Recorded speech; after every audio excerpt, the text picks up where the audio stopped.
It's a pleasure to be joined by so many of our House members and senators, people who share my concerns about Washington's continued efforts to assume the duties that our founding fathers intentionally left to the states. It's a very vital issue that affects the livelihood of every man, woman, and child in the state of Texas, and for that matter throughout the United States. 2 years ago, we also joined together. We raised our voices against Washington's continuing encroachment into matters best left to Texas. Since that time, things have gone from bad to worse. Washington seizing control, or attempting to seize control, of our air permitting process, reinterpreting the Clean Air Act in a way that it was never intended to be, and in the guise of health care reform, imposing mandates upon our citizens that clearly overstep federal bounds. They've even attempted to bribe us with our own money. We've been resisting the lure of taking federal dollars that would have forced us to blindly accept national education standards, tied our hands in the way that we administer unemployment benefits. Our founding fathers very clearly spelled out exactly the powers that were enumerated to the federal government and explicitly left the rest to the states. And over the years and decades, Washington has extended its reach bit by bit until the sound concepts behind the 10th Amendment were blurred and lost. And the idea of states' rights treated almost as a punchline. The cost of federal encroachment goes beyond the obvious. The threatened jobs in Texas, skyrocketing price tag of Medicaid, as well as the upcoming balloon payments that are associated with Washington's overreaching health care plan. Those costs alone are staggering. Governor Dewhurst and I have talked multiple times about the impact that single piece of legislation will have on the state of Texas. And just one example is between 2014 and 2024, from the time that bill would, if it's held to be constitutional, went into place, and 10 years later, it would have Texas on the hook for an additional $27 billion in costs related to federal health care. And that's not even taking into account the ongoing escalation of federal debt that's going to be passed on to our children by the increasing spending that's going on in Washington, D.C. Even greater than that is the cost of squandered opportunity.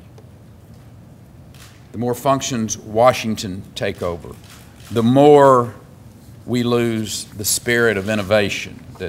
That sense of competition comes from having all 50 states, all independent laboratories, 50 engines of discovery, working simultaneously to solve problems. That's going to be lost. In any one of those 50 laboratories, we might stumble upon a solution to a widespread problem that's significantly cheaper, more effective than anything Washington can cook up. Matter of fact, I'm almost positive of it, Senator. But with 50 states walking in lockstep to Washington's steady beat, it's a safe bet that nobody's going to get far in solving any of the issues that face us today.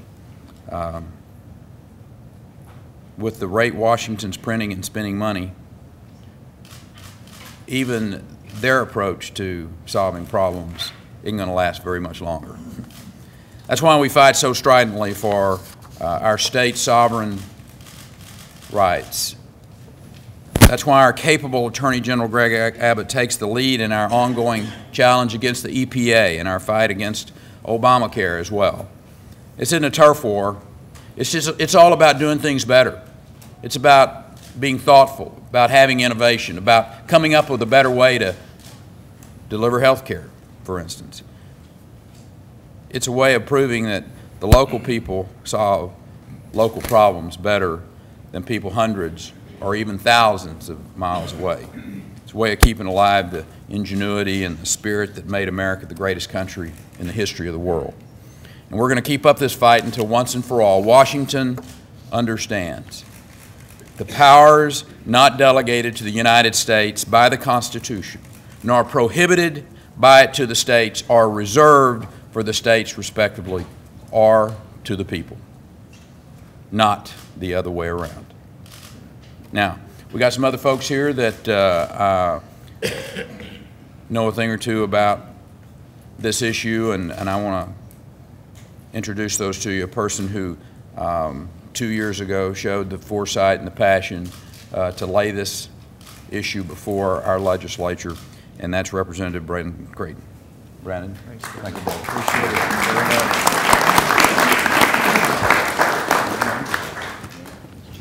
Hello, everyone. It's good to be with you. Governor Perry, I want to thank you for your leadership and for continuing to say the things that need to be said. Lieutenant Governor Dewhurst, I want to thank you for your leadership as well. Senator Patrick, for being the author in the Senate. Senator Frazier, for joining on. And I'm a little bit biased, but I especially want to thank all my House colleagues that have stood boldly behind me on this issue last session and this session, and with our new members as well. I want to thank Speaker Strauss for his foresight in establishing the Select Committee on Texas Sovereignty, and as chairman, I assure you we'll work hard on these priorities for Texas. So why are we here to focus on the 10th Amendment? Why shouldn't we work on important Texas matters like the state budget instead? That's an interesting question to me, and it's interesting when I hear the media couch opinions in such a manner. It's often been said that in order to know where you're going, you must first know where you've been. We began to really focus and ask these questions 2 years ago at a similar press conference on this same measure, just before the Tea Party rallies at the Alamo on Tax Day. Where will we be in 2 more years? Federal mandates continue to roll in with no check in the mail. The Federal Health Care Reform Act places unfunded mandates on Texas budget riders at $3 billion per year alone, and many other mandates we still struggle to pay for as we grapple with this current Texas budget. You see the nexus between the two. It's very clear to me. The important questions to ask are simple. What are the essential services government must provide to fulfill its purpose? How much power should the federal government have, and how do we actually limit it if we so choose? This is not just a resolution. It's a mirror into our United States Constitution with very distinct and clear directives that are being ignored and disrespected. And let us all remember, Texans are speaking loud and clear with regard to unconstitutional overreach and reckless economic policies. And recognition of Texas constitutional rights is the first step in delivering the voters' expectations. We saw that in November. The 10th Amendment establishes clearly that the state of Texas, and more importantly, the people, are those empowered with all issues, not specifically enumerated to the federal government. Texas is the leading example of economic opportunity in this nation. We're also the lead in new congressional seats to be created, proving that people from all over this country are leaving behind failed policies from other states that emulate a D.C. mindset of tax and spend your way to prosperity. That's not the Texas way. The national economic climate's created issues here as well, and that's no shocking surprise. We can and we will handle it, as we have before. This is not only about what the federal government's doing wrong, although that's a major factor.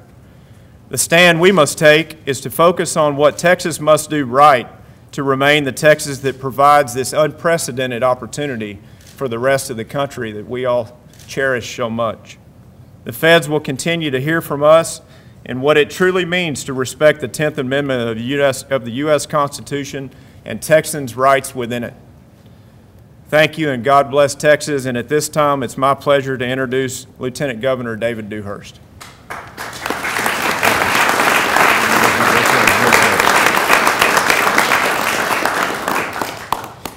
You know, I'm asked almost every day, how you doing in Texas? And I respond, as far as I can tell, better than any other state, but we've just got two drags on us, and that's the other 49 states in Washington. I think we all understand that our founding fathers were concerned about giving too much power to a centralized federal government. And that's why they included in the Bill of Rights the 10th Amendment. James Madison wrote, "There are more instances of the abridgment of the freedom of the people by gradual and silent encroachments of those in power than by violent and sudden usurpation." And that's exactly what's happening here. I took an oath to defend the Constitution of the United States. Governor Perry took that oath. These members took that oath. But a lot of people in Washington seem to have forgotten the differences between the states and Washington. Governor Perry mentioned misguided congressmen that are trying to micromanage our budget, holding back almost $1 billion for our school kids that we could really use during these tough budget times. When Texas has cleaned up its air more than any other state, here the EPA is taking over 167 of our biggest, the air permits for our biggest facilities. Obamacare, as the governor mentioned, the biggest expansion of government in our lifetime. It seems to me that what Washington right now can't legislate, they try and regulate. Here in Texas, we believe that the government exists to empower people, not to rule over them. I don't think we need more federal regulations in Texas. We need more flexibility. We don't need more federal taxes. We need for Washington to create the predictability that we've tried so hard to create here in Texas, a predictable business environment. I think that's one of the key things we've been able to accomplish. And Congress ought to do what they're responsible for doing, and that's to protect our borders, to defend our borders, to put more border patrol, to secure our borders and keep the people of Texas safe. And for Congress to try and micromanage the states when they're running a $1.3 trillion deficit is just the height of lunacy to me. Our message is simple. Washington, for once, you go do your job, because we're doing ours here in Texas. I want to thank not only Representative Creighton, but I want to thank Senator Patrick for their leadership and Senator Patrick's leadership to author with Senator Frazier in the Senate SCR 14, and I want to turn this over to Senator Patrick. Thank you, Governor. You bet. Thank you. First, let me again thank, as the Governor said, Representative Creighton, who began this spark a few years ago.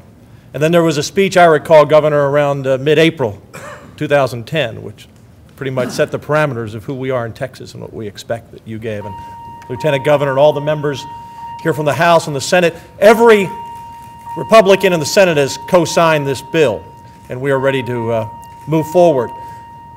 If you haven't heard, there's a revolution going on in America. The voice you hear is the voice of the people. Sadly, it's not being heard in the Capitol in Washington. It's being heard in the Capitol, state after state, and no more than here in Texas. You know, the other 49 states look to us because they know, under the direction of our governor and our lieutenant governor and our speaker, we solve problems in Texas. We find a problem, we solve it. With Senator Miller, we're going to resolve or Representative Miller, we're going to resolve the issue of abortion and a woman's right to know in this state, because we're going to address the sonogram issue with a solution. We're going to find a way to solve the problem of a down economy by balancing a budget without new taxes, but delivering the services that people need. If only Washington could do that. When it comes to a problem, Texas can solve it, and we have to solve it because we are the leader. We created more jobs than any other state in the last several years combined. And when you look at the world is not a safe and stable place unless America is strong, and America is not strong unless Texas is strong. End of story. There is no hope if you look to California. There is no hope if you look to Michigan. There is no hope if you look to New York. The hope is here in Texas. If you look at the 10th Amendment of our Constitution, it's really a simple message. The business of Texas is none of the business of Washington. That's really what it says. They have one job and one main job only: protect our border, and they don't do that very well. In terms of the rest of Texas, leave the rest of Texas up to Texans. That's the message of the 10th Amendment. And I'm proud to stand with the Governor, the Lieutenant Governor, the Speaker, Representative Creighton, the House members, and the Senators, and we're going to deliver that message. We're going to say to Washington, we know best in Texas. Follow our lead, and we'll lead this country back to prosperity. Thank you.